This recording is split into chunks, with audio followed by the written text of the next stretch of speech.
Merci, Monsieur le Président.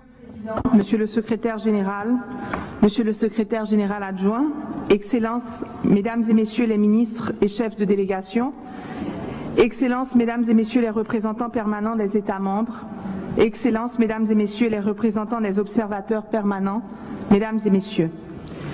C'est avec un immense honneur que je vous adresse les salutations les plus cordiales de leur Excellence, les membres du Conseil présidentiel de transition de la République d'Haïti, présidé par M. Edgar Leblanc-Fils, ainsi que celles du Premier ministre, le Dr Gary Conille. En leur nom, je vous transmets les vœux de succès et de pleine réussite pour les travaux de cette 54e session ordinaire de l'Assemblée générale. Je félicite chaleureusement le secrétaire général de l'OEA, M. Luis Almagro, pour l'organisation remarquable de cette session. Monsieur le Président de la République du Paraguay, Su Excelencia Santiago Peña, je vous remercie de nous avoir accueillis à Asunción, ville au passé riche et qui, comme Port-au-Prince, porte encore les empreintes d'une histoire universelle. Votre pays, comme le mien, a été un carrefour de rencontres violentes des civilisations. Et ce matin, il est un point de convergence prometteur entre les peuples des Amériques. La République d'Haïti, ce bout d'île magique au nom duquel je parle, est le foyer de l'intercelle de la liberté pour tous, le berceau de la dignité pour tous. Dans l'épopée de ce continent américain qui nous unit, chaque recoin témoigne encore de la contribution haïtienne, raconte encore la vision et le courage de nos pères fondateurs et de nos mères fondatrices qui ont rêvé puis réalisé l'impossible. Si notre parcours a depuis été jonché de pages plus sombres, Haïti est encore et toujours prête à participer à la construction de notre avenir commun, ensemble. Monsieur le Président, le thème qui nous réunit cette session a une résonance particulière avec les réalités de mon pays.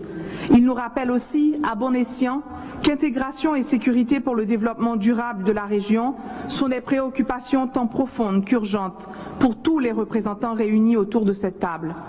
Chacun de nos pays doit répondre à un niveau ou à un autre à la violence et aux inégalités chroniques dans la distribution des richesses. Durant cette Assemblée générale, il nous revient donc de prendre des engagements impérieux visant à permettre l'épanouissement de chaque citoyenne et de chaque citoyen de notre région, et Haïti participera activement à ces débats. Chers collègues, oui, Haïti est confronté à des défis majeurs. Encore. L'insécurité a trop longtemps paralysé notre trajectoire. Les crises multifactorielles exacerbent les souffrances de nos compatriotes, forçant trop d'entre eux à se résigner à la périlleuse entreprise de la migration. Des centaines de milliers de déplacés internes naviguent encore, sans repère, un quotidien incertain, livrés à eux-mêmes sur les parvis des églises. Au début de cette année, l'instabilité politique a menacé jusqu'au fondement de notre société. Elle a ébranlé notre foi dans un avenir meilleur et asphyxié nos élans. L'hémisphère entier a ressenti ces secousses. Pourtant, à Port-au-Prince, les bougainvilliers ont recommencé à fleurir entre les fils barbelés.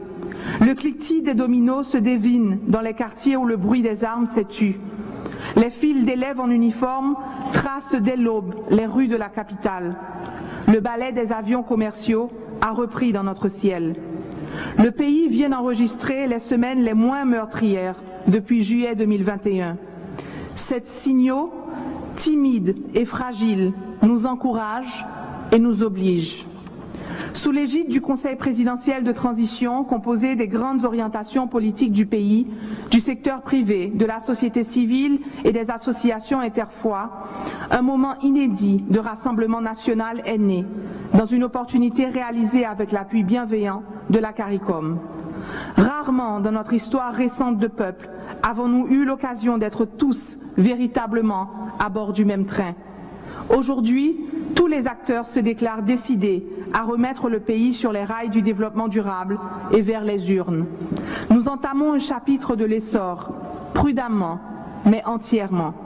C'est dans ce contexte et en dépit des obstacles colossaux que le nouveau gouvernement haïtien est déterminé à prendre toutes les mesures nécessaires en vue de réussir les grands chantiers qui cimentent l'accord de transition politique. Rétablissement de la sécurité, redressement économique, réhabilitation des infrastructures, sécurité alimentaire et sanitaire, organisation d'une conférence nationale, révision constitutionnelle, retour à l'état de droit et de la justice sociale et élections pour le renouvellement du personnel politique. C'est désormais autour de ces grands axes que doivent s'articuler nos partenariats avec la région, le temps de la transition. Excellence. Conscient que tous nos pays sont en proie au fléau de la criminalité transnationale qui a des répercussions profondément négatives sur nos sociétés, le gouvernement haïtien s'attellera sans compromis à la lutte contre la corruption, contre le trafic des armes, le trafic des personnes, le trafic d'influence et le trafic illicite des biens culturels. Il organisera la mise en place d'un dialogue avec toutes les parties prenantes de la société haïtienne et de sa diaspora. La restauration de la confiance et de la solidarité entre les citoyens est une pierre angulaire de la reconstruction du pays. Cette confiance ne saurait se dessiner sans la prise en compte de l'état de traumatisme aigu qui mine chaque Haïtienne, chaque Haïtien. Confronté à des actes de violence, au cataclysme, à la faim, au désespoir, le deuil a longtemps semblé être le dernier dénominateur commun de la population haïtienne.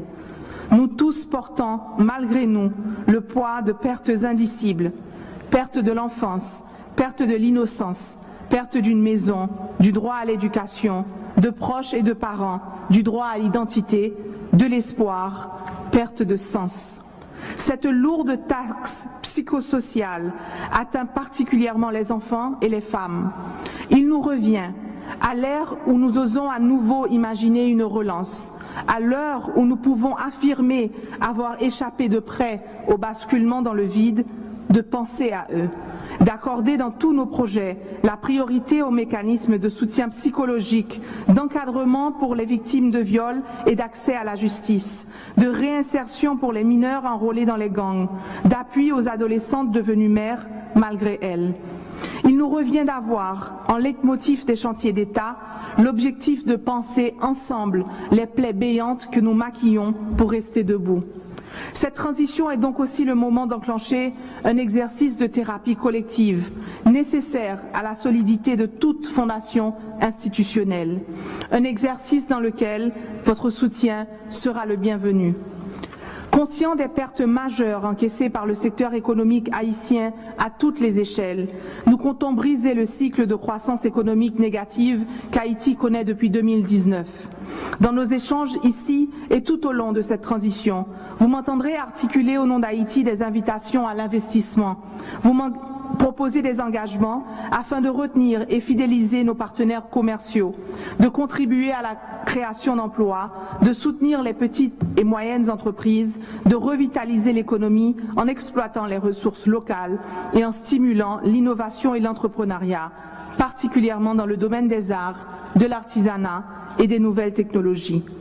Conscient aussi que plus de 5 millions d'habitants sont en situation d'insécurité alimentaire.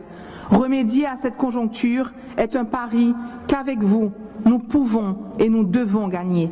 Nous le devons à cette jeunesse haïtienne qui, loin de vouloir se heurter aux dangers des parcours migratoires ou à la brutalité de l'exil, a soif de contribuer à l'avancement de son pays, de rester sur sa terre pour laquelle elle garde un attachement viscéral, au sein de laquelle elle voudrait rester apprendre, travailler, investir, s'épanouir, rester vivre dignement chez elle.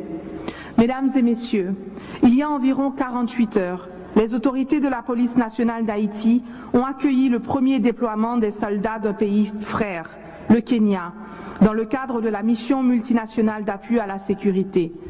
Touchés par l'esprit de service panafricain de ces hommes et de ces femmes, nous espérons aussi que cette mission sera la dernière fois où Haïti aura à faire recours à une telle démarche pour appréhender son avenir. Mais afin qu'elle soit la dernière fois, il est impératif que cette mission aboutisse pleinement à ses objectifs aux côtés de la police nationale haïtienne.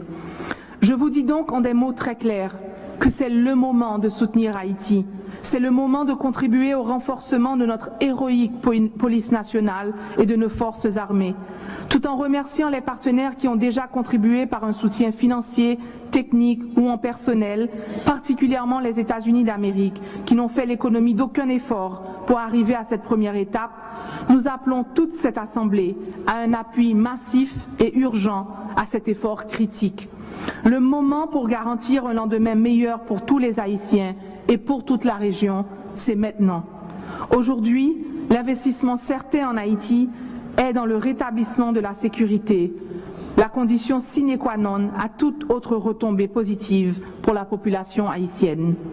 Dans l'idéal si noble qui anime la Nuestra América de José Martí, ma démarche ici transcende un appel à l'aide adressé à nos voisins de la région.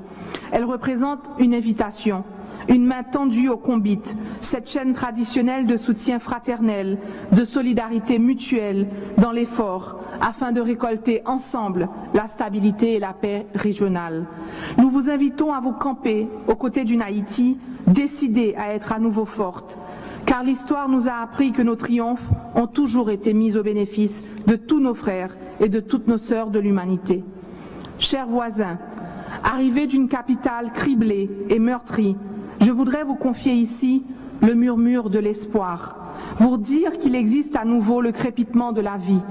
Depuis quelques semaines, il émerge une audace fragile mais tangible de toute la population haïtienne qui aspire à transformer l'espérance en nouveau dénominateur commun, décidée à réaliser l'impossible encore une fois. Je vous confie ici la force des Haïtiens qui savent que l'expression de notre culture, de notre identité, de notre essence est et sera toujours un acte de résistance, un pied de nez à la terreur. Comme ces artistes qui dansent encore à Port-au-Prince, altiers, puissants, qui semblent exorciser la douleur qui pèse sur tout un peuple.